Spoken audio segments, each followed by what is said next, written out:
అయ్యేటప్పటికీ ఇంకొక ఎలిగేషన్ చేస్తారు, ఈ సర్వే తప్పు అంటారు. సో పార్థసారథి గారు కానీ శాంతి ప్రసాద్ గారు కానీ ఇక్కడ పాయింట్అవుట్ చేయలేకపోతుంది ఏంటంటే, BJP performance across India correct ఉంటుంది,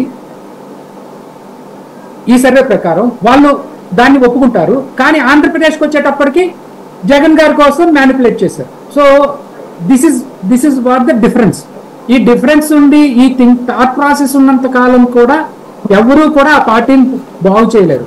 ప్లస్ తెలుగుదేశం వాళ్ళు ఆరోపించేది ఏమంటే ఇది ఎంత ఫేక్ సర్వే అంటారు. సరే, యాక్చువల్గా ఆ పొజిషన్లో ఇంకొకటి ఉంటే ఏం చేస్తాడంటే వాళ్ళ దగ్గర నుంచి ఆ రిపోర్ట్ తెప్పించుకొని where are we going wrong, ఆ గ్యాప్ ఎంత, ఓటింగ్ పర్సంటేజ్ గ్యాప్ ఎంత, ఆ గ్యాప్ని ఎట్లా మానిటర్ చేసుకొని కరెక్ట్ చేసుకుంటే మనం విన్నింగ్లోకి వెళ్తామని చెప్పి ఆలోచించాలి.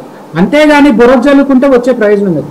ఇక్కడ ఇంకో పాయింట్ నేను ముఖ్యంగా చెప్పేది ఏమంటే అండి, జనసేన వాళ్ళకి ఏ సర్వే వచ్చినా ఏ రిజల్ట్స్ వచ్చినా కానీ చింత లేదు, చీకు లేదు.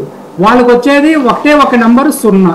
సో వాళ్ళు దాని గురించి పట్టించుకోవాల్సిన అవసరం లేదు. వాళ్ళతో పాటు మునిగిపోయే పడవైనటువంటి టీడీపీ గురించి కూడా వాళ్ళు వెళ్లాల్సిన పని లేదు.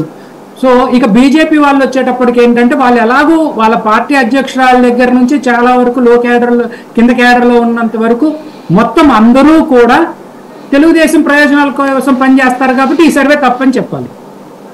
అంటే ఇక్కడ గవర్నమెంట్ తరపు నుంచి టైమ్స్ ఆఫ్ ఇండియాకి డబ్బులు ఇచ్చిన మాట వాస్తవమా కాదా, ఆ డబ్బులు తీసుకున్నందుకే మీకు లాయల్టీ చూపెడుతున్నటువంటిది వాస్తవమా కాదా? సాయి గారు, ఇక్కడ ఒక పాయింట్ నేను చెప్తానండి. టైమ్స్ ఆఫ్ ఇండియా అనే పేపర్ కి చాలా ఏజెన్సీస్ ఉన్నాయి, చాలా కంపెనీలు ఉన్నాయి. మనం అందుట్లో సిస్టర్ కన్సర్న్ కంపెనీస్ ఉన్నాయి. ఒక 8.5 కోట్ల రూపాయలు ఎప్పుడు 2019-20లో మన బ్రాండ్ని బిల్డప్ చేయడానికి, మన ఇన్వెస్ట్మెంట్స్ రావటం కోసం మనం వాళ్ళతో ఒక అగ్రిమెంట్ చేసుకున్నమాట వాస్తవం. కానీ ఆ 8.5 కోట్ల రూపాయలుని ఆశగా పెట్టినందువలన వాళ్ళ కంపెనీ రెప్యుటేషన్ ని స్టేక్ గా పెడతారండి ఎవరైనా? బహుశా ఆంధ్రజ్యోతో లేకపోతే ఈనాడుగా అయితేనే అట్లా చేయగలరేమో.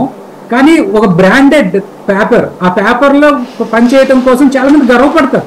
సో అలాంటి సిచ్యుయేషన్ లో ఈవెన్ మన investment summits, Karnataka investment summit 2023 if I'm not mistaken మన బెంగళూరులో జరిగింది. ఎవరు చేశారండి?